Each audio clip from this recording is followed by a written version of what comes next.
current international framework is unsustainable. Now, when I put that slide together, that was actually a couple of years ago. I've adapted these slides since, but the international framework has evolved very rapidly in the last few years. We've gone from a situation in, say, 2010 to 2012, where the war on drugs was not particularly openly questioned at the international level. That there was this orthodoxy of it's about more of the same, it's about more repression, it's about states doing, effectively living up to their obligations, and if everyone would live up to their obligations, that would be sufficient, and eventually states will overcome this problem. What became apparent after around 2011 and 2012 was that governments openly began to say this has been a failure. This has been a failure based on its own goals. If you look at what's been happening to drug prices over the last 3-4 decades, they have been going down. Right? So this is an indicator of, quote, success of the policy. Are the prices going up or down? They're going down, which means that drugs are more available. So based on what the criteria of what we are doing right now, it is failing based on its own goals. And really at the UN and at the international level, we began to see that narrative very clearly come out in the 2012 era. What then we also start to see is the issue of irrationalities. So that pursuing this idea of a war on drugs creates an awful lot of bizarre incentives within police, within government agencies, within political elites themselves, to do very strange and irrational things, but in pursuit of sounding like they're executing this war on drugs. You know, the idea of a tough war on drugs is that you target the kingpins, you target the top levels of the market. What you saw in the United States when they pursued that was actually they just started locking up lots and lots of very poor people, very poor minority communities in the United States ended up in jail. Because they created all of these incentive structures around arrest rates and zero tolerance and things like that. So they made no impact on the upper levels of the markets, but ended up with just mass incarceration. And this is across, as I said, across the board this policy. And then it's the case of the costs. This idea of fighting a war on drugs is extremely expensive. There's the direct costs associated with policing, with things like that, but then of course the indirect costs. And I think in the case of the Philippines, we can assume that there's a significant economic cost from instability, from lost human capital, from the decades that it's going to take some communities, frankly, to recover from this. When you go in and execute lots of people within certain communities, you disrupt the social fabric of those communities, you disrupt the social capital. What they discovered in the United States was that incarceration was so widespread in certain minority communities, particularly black communities, that there were no men left, effectively. And that so the people who became engaged in the drugs trade became younger and younger until effectively teenagers were the ones who were actually running the drugs trade in certain areas because all the men had been incarcerated. But what you then see is the emergence of the HIV epidemic, and that changes everything, the AIDS epidemic. Because you could no longer treat drug users in societies like in Europe and the United States as this criminal margin of society that did not need to be accounted for, that did not need to be explained for. You know, the narrative up to then was these groups are effectively innately criminal. Innately, the language was, they were insane, they had all of this kind of mental illness language was used to associate them. So society could very quickly dismiss them as a fringe. When you see the outbreak of the AIDS crisis, what becomes apparent is that injecting drug use is a key vector for transmitting AIDS. You could not imagine a more effective mechanism for transmitting AIDS is that people sharing injecting equipment. This idea of a drug-free world, we're going to do it, I'm going to do it, I, as whether it's President of the United States or wherever it is, I'm going to free society of drugs. This is not new. What President Duterte is saying has been claimed many, many times over the last century.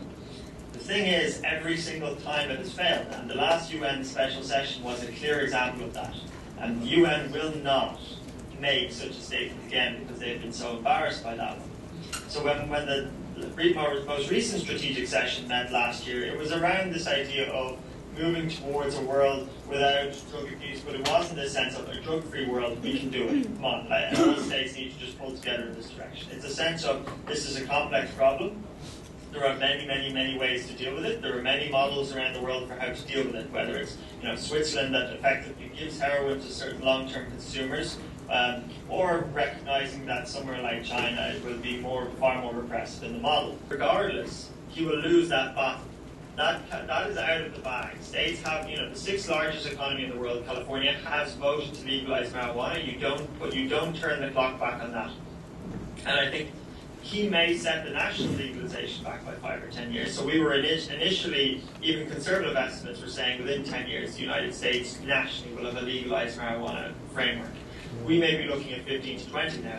But in the meantime, lots more states are going to legalize marijuana. Every single Democrat in a state that legalized marijuana is going to want a marijuana legalization ballot on their state because that brings out the youth vote.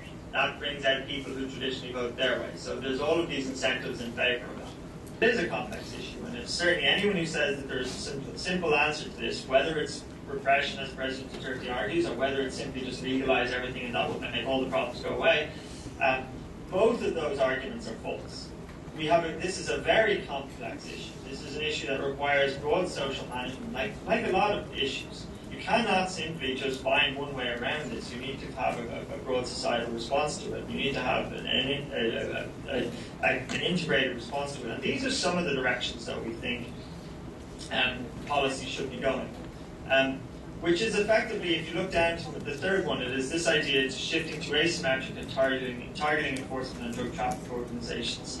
So this idea that you're not going to eradicate the market, that is not a realistic goal, especially in an area with low governance capacity. But you can shape the market, like we just said. You can make the market more violent through untargeted interventions, through blanket interventions, or you can make the market less violent. And one of the ways to make the market less violent is by setting the parameters of how it can operate, which is that those actors which are the most violent, the most problematic, the most corrosive, those are the ones that attract state attention. So it's not saying that you don't target these groups and that you don't try to instill the rule of law. You do need to do those things, but you do it particularly against those groups which are the most problematic in the interim. And what that will effectively do is set a dampening mechanism through the market, where it's seen as violence, corruption, things like that, are what attracts state attention, not necessarily quietly executing the trade. And that's, if we think about, again, this idea of harms, the broader harms of the market would be likely reduced in this way. Now, what we've instead got is the government of the Philippines is going in and massively increasing the homicide rate in the market, and that may be something that's more problematic to bring down in the medium term. That is not a harm reduction approach to this issue. That is actually probably a harm maximization approach to this issue. And so that's the idea that you want to be thinking about, that you apply this idea of harm reduction not just to consumption, like we've said, which was very effective around preventing the spread of HIV and AIDS.